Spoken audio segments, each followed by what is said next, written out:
Hello everyone, welcome to my channel. I hope everyone is having a wonderful day. Before starting the video, please go ahead and hit the subscribe button and give this video. Michael Records' Drew betraying Curtis Rick lands a surprising blow at Ava's trial, and Michael turns the tables on Drew with an underhanded trick. Today on General Hospital, Michael betrays Drew to make an alliance with Curtis. Lulu makes her big escape and Ava's trial begins. Please note that if you purchase something by clicking on a link within this story, we may receive a small commission of the sale. Feast upon a photo album full of Thanksgiving memories from soaps old and new. On today's General Hospital, Michael checks his phone just before Drew walks in, ignoring a call from Curtis on his own phone. Drew doesn't answer, but thanks Michael for meeting to discuss urgent matters. He wants to know if Michael can shed some light on why Jason attacked him, and Michael curtly admits he told Jason about Willow and Drew's kiss. But he didn't know Jason would attack him. Drew wants them to get past this by having a truthful conversation about Willow neither of them want. He's so sorry about what happened. No excuses for what he did, but he hopes Michael can forgive him to move past. Why would I want that? Drew says it was an unintentional kiss just one time, but Michael just glares at him. You sure about that? Drew begs to be allowed to make up for the damage he caused. How does he plan on doing that? Drew says part of building up trust is giving Michael the CEO position. But is that the only reason to get back in his good graces? No, Drew says that's just part of it. Michael knows the job inside and out. Curtis is great for interim, but Michael is the future. Drew says the next step is to thank Curtis and assure him he's valued, but not experienced enough.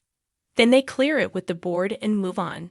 Bottom line, he never promised Curtis anything. Michael comes first. I was never going to choose Curtis over you. We then see Michael's phone, recording the whole convo. At the gym, Curtis gets off from trying to contact Drew and flashes back to Michael telling him Drew's going to get rid of him as the CEO as soon as he's in DC. Jordan gets there, noting how out of breath he is, and Curtis admits he's working out his frustrations. He tells her he has reason to believe someone he trusts is keeping a secret. Drew. More. A custody battle is about to erupt. He didn't believe it at first, but now Drew's being evasive and avoiding him. Curtis tells her she can't tell anyone, but Michael told him that Drew would double-cross him and put Michael in the CEO position. Jordan thinks Drew's just busy, and it's not a matter of him avoiding Curtis. But Curtis isn't sure. Lulu's shamming her coma while a nurse checks her monitors, then sits up to massage her legs the second she's gone. She tries walking again, having more success at staying upright this time. She makes her way unsteadily to the couch, then hears Cyrus telling the doc he's found a better long-term facility in South Carolina. Lulu races back to bed to lay back down in her coma. Cyrus comes in promising he's taken care of everything. He's working to get her out of there as soon as possible. The nurses come back in and Cyrus leaves, as Lulu secretly listens to them talking about getting a slew of new patients tonight, and the hospital being a madhouse. They leave and she unplugs herself, making her way to the door, sneaking out down the hallway. She makes it to the front desk and overhears them talking about transferring her to the new facility, then backs away nervously. She finds a fire alarm behind her and pulls it. When the front desk clears out, she makes a slow run for the exit, grabbing a coat and bag the receptionist left behind. Shortly after, Cyrus returns, asking to see Lulu. He doesn't like leaving her alone very long. Outside, Lulu's changing into pants and hoodie to hide herself. She stumbles off into the night. Alexis and Sunny get to the courthouse and ask how Christina's doing. She's okay, but she wants it all over so Ava can pay for what she's done. Molly and TJ show up and Molly tells her sis she's got it. Trina and Jocelyn enter the courtroom, where Trina smiles at her boss.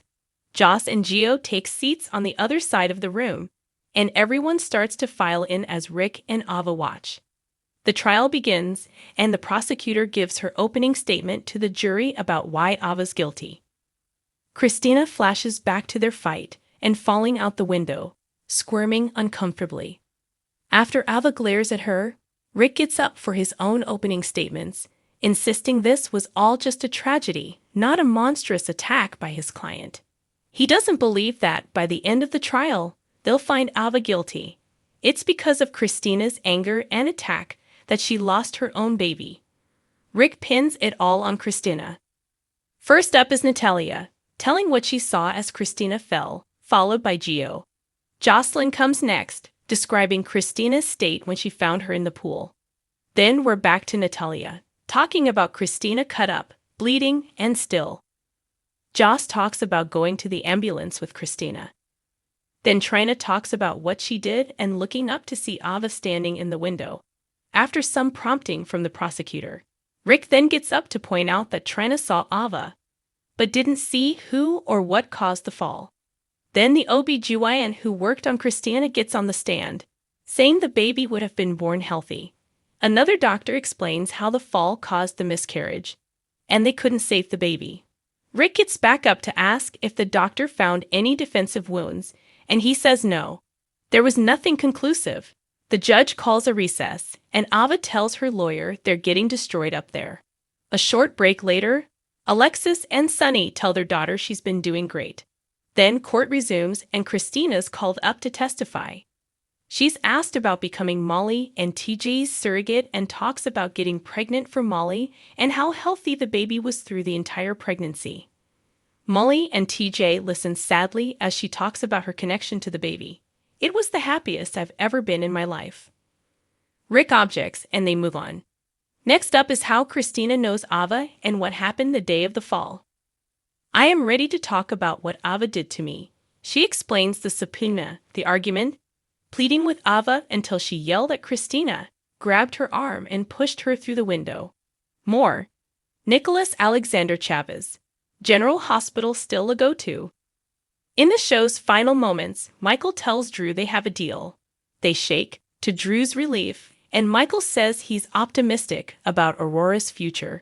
Drew leaves and Michael grabs his phone, calls Curtis and plays the audio for him of Drew saying Curtis is going back to wellness and that he'd never choose him over Michael. Do you believe me now? Michael says they can change it, so long as Curtis is in. Lulu waves down a car on the side of the road, yelling for help. Christina gets into what she remembers of the fall itself. Things going black in the fall, then coming to in the ambulance. Then passing back out and waking up confused and in pain and learning she'd lost the baby. Ava just glares at her the whole time, as Christina gets into knowing that it was because Ava had killed her daughter. Rick asks if she needs a moment, and promises to be brief. Then, why are you lying?